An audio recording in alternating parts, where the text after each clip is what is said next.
Kami, memperkirakan, pertumbuhan tahun ini dibandingkan tahun lalu kita punya target sekitar 5%, di tahun ini kita lebih dari 6% dan diharapkan ini bisa, akan tercapai, terutama kita masih berharap pertumbuhan ini di sektor, bisnis tadi ya, dan juga industri yang masih kita harapkan, untuk, menopang pertumbuhan tadi penjualan tenaga listrik PLN yang kedua sektor itu saja bisa, mencapai sekitar 40% bersama dengan, segmen dari rumah tangga.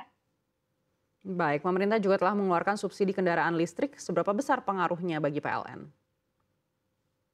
Saya kira, ini suatu hal yang positif, tetapi kita masih akan melihat bagaimana ini akan berdampak secara langsung, terhadap, konsumsi listrik ya, karena ini kan diharapkan dari charging atau, konsumsi dari, pengisian baterai dari kendaraan listrik itu sendiri, yang barangkali secara volume masih akan terus kita harapkan untuk terus tumbuh, begitu ya. Baik, apakah PLN mematok target untuk kendaraan listrik ini? Secara spesifik kita, melihat ada targetnya, angka persisnya saya mungkin mesti cek ya.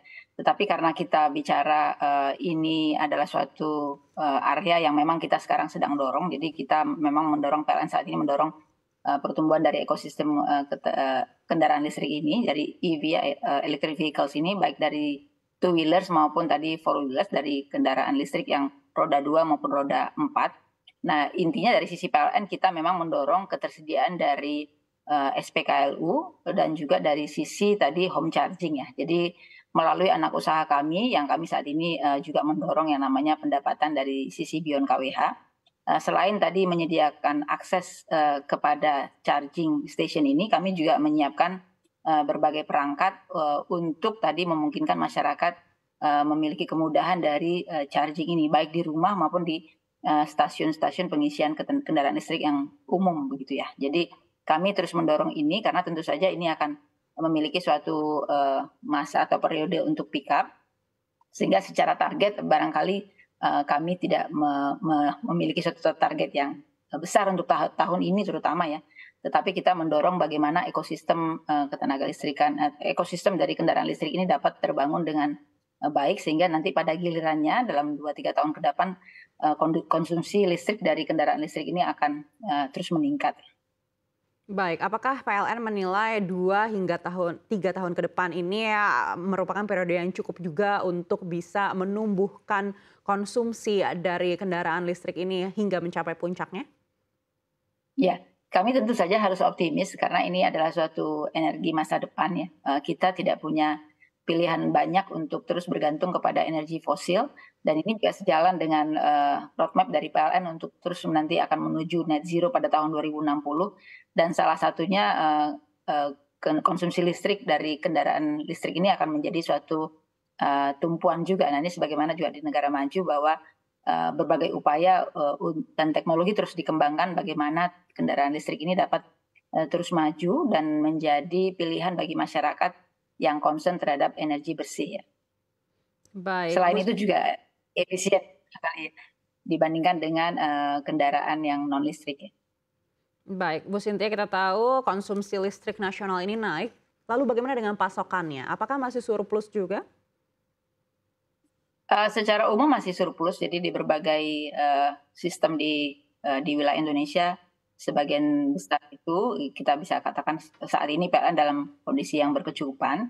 Ada beberapa titik-titik yang barangkali memang ini sekarang sedang kita dorong untuk, pengembangannya karena tadi, pertumbuhan pelanggannya, pertumbuhan konsumsi atau permintaan listriknya, sungguh, tinggi, terutama di kawasan Sulawesi yang kita tahu bahwa sekarang dengan adanya kebijakan hilirisasi dari pemerintah untuk, smelter terutama, ini, menimbulkan suatu lonjakan permintaan yang cukup tinggi dan ini sedang kita solusikan bersama-sama dengan apa namanya, pengembang ataupun tadi, calon konsumen kita.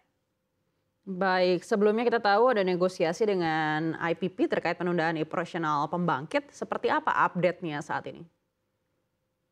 Saya kira, kita bisa sampaikan bahwa, konsultasi bersama yang dilakukan oleh PLN dengan berbagai IPP, berjalan dengan sangat baik. Jadi, ini terjadi, pasca Covid kemarin. Kita tahu bahwa kondisi demand PLN pada waktu, Covid kemarin itu, relatif tertekan.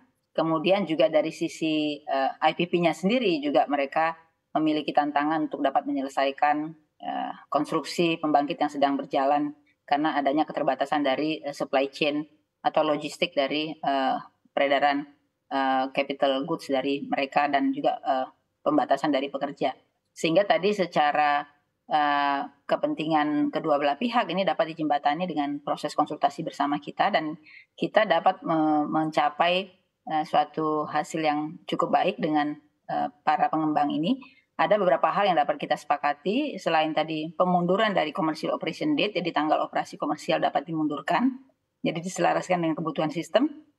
Dan yang kedua juga kita dapat menyepakati beberapa terms and condition, commercial terms dari kontrak-kontrak yang sudah kita sepakati secara